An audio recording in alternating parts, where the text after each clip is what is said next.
Oi, pessoal, tudo bem?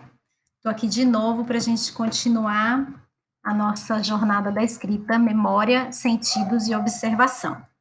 A gente falou um pouquinho da memória, como essa expressão simbólica, da biografia.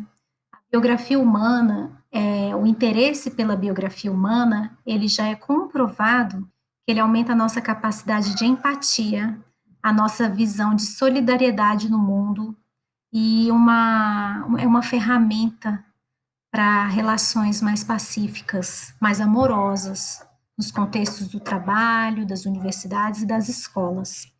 Tem o projeto Mulheres Inspiradoras, que hoje é um programa de política pública educacional do Distrito Federal, e eu deixo o convite aqui para vocês olharem essa página, né? Tem um canal do YouTube, tem muitas notícias do projeto e programa Mulheres Inspiradoras do Distrito Federal. A professora Gina Vieira Ponte de Albuquerque é autora e coordenadora do programa, e ela tem falas incríveis, eu tenho certeza que vocês vão amar, falando sobre o projeto Mulheres Inspiradoras, e sobre que é para a educação básica, né, é para de nono ano, ensino médio, e é um trabalho que leva essa discussão da literatura insurgente, de novas visões, novos arcabouços de inspiração de mulheres para dentro da escola, discussão de gênero, raça e classe para dentro da escola em projetos de leitura e de escrita. É basicamente isso. Então, por que eu estou falando disso? Porque ao final desse projeto, os alunos e as alunas são convidadas a escreverem uma biografia, fazerem uma entrevista e depois dessa entrevista gerar uma biografia de uma mulher inspiradora da sua vida. E a maioria escolhe a mãe, ou a avó, ou uma tia. Alguns escolhem a merendeira, a diretora da escola, a servente, a vizinha, uma mulher da comunidade. E é um trabalho de mudança social, de impacto na transformação desses meninos e meninas, que é uma coisa impressionante. Nós do GCRIA fazemos pesquisa sobre esse projeto, programa, e eu convido também vocês a darem uma olhada lá no site do GCRIA, que a gente fala sobre mulheres inspiradoras também. Então, isso tudo para falar sobre biografia e memória. Depois a gente falou de observação, né? A gente falou do muito no pouco e do pouco no muito, né?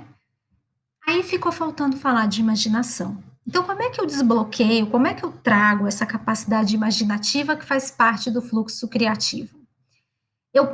Para trabalhar a imaginação, eu vou transfigurar, eu vou transmutar a memória e a observação. Então, é um momento em que eu posso autoriar, para a gente fazer um neologismo aqui, eu posso criar. Da memória, da observação, eu dou um salto, eu dou um passo com a minha imaginação.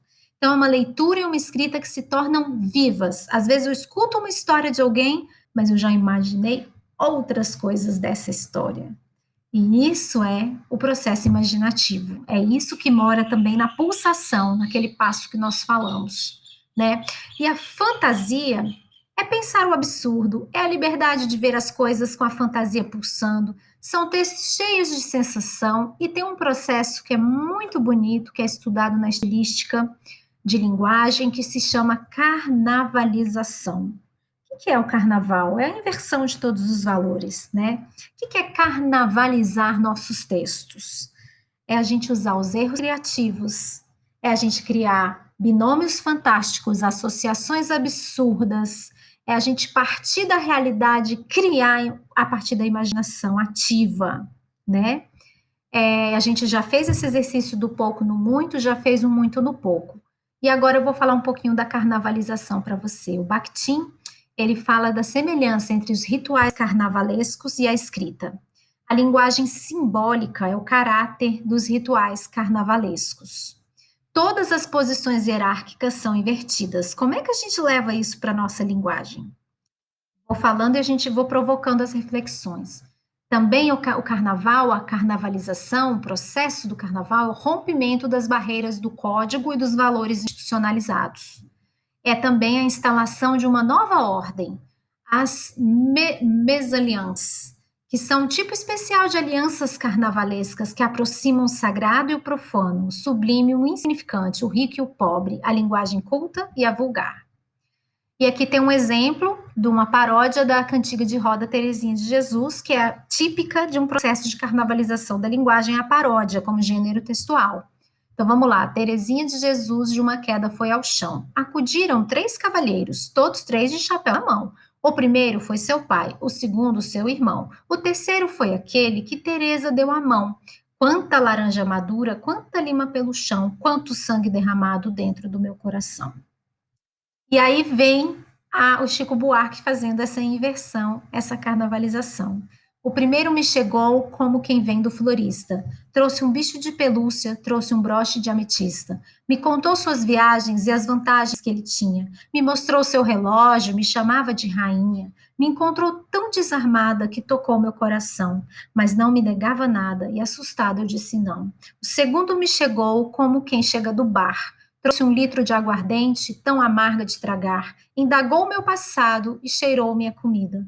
Vasculhou minha gaveta, me chamava de perdida. Me encontrou tão desarmada que arranhou meu coração. Mas não me entregava nada e assustada eu disse não. O terceiro me chegou como quem chega do nada. Ele não me trouxe nada, também nada perguntou. Mal sei como ele se chama, mas entendo o que ele quer. Se deitou na minha cama e me chama de mulher. Foi chegando sorrateiro e antes que eu dissesse não, se instalou feito um poceiro dentro do meu coração. Então essa é a paródia, é o processo de carnavalização, né? Então o texto, nesse processo de carnavalização, uma imagem que a gente pode trazer para o texto é enxergá-lo como um tecido. O escritor, ele escreve numa linha que ela é horizontal, mas a história acontece no vertical. Então, por isso que às vezes os não ditos e as pressuposições, elas precisam aparecer aqui na linha horizontal para deixar o texto com ar de mistério, instigante, fazendo o leitor continuar a ler, querer entender o que é aquilo, o que aconteceu, né? Então, a partir desse movimento entre o horizontal e o vertical, que é a história dita e a não dita, a gente estimula as associações emocionais, que é aquela ansiedade de continuar lendo, aquela curiosidade, né? Então a gente compõe como se as coisas estivessem sendo vistas, como se fossem pinceladas num pincel numa tela em branco mesmo, uma pintura. E aí as emoções das personagens a gente vai trazendo nessa parte da vivência. E aí essa vai ser outra aula, a gente vai falar do ritmo, da imagem e da palavra. Então, eu vou deixar aqui como sugestão para vocês que vocês peguem um texto escrito de vocês, pode ser um desses dois aqui, ou pouco no muito, ou muito no pouco. Vocês vão pegar esse texto e vocês vão aplicar essa técnica da carnavalização. O que seria isso? Vocês vão trazer uma metáfora guia, que eu falei da última aula, totalmente diferente para fazer uma bagunçada, vamos dar uma bagunçada no seu texto. Essa é a brincadeira. Vamos bagunçar esse texto. Vamos começar com uma pergunta despropositada e depois vem o texto. Vamos encher ele de perguntas, como se fossem 2 textos em um só, e você não tá demonstrando exatamente onde você quer chegar, e no final isso se amarra.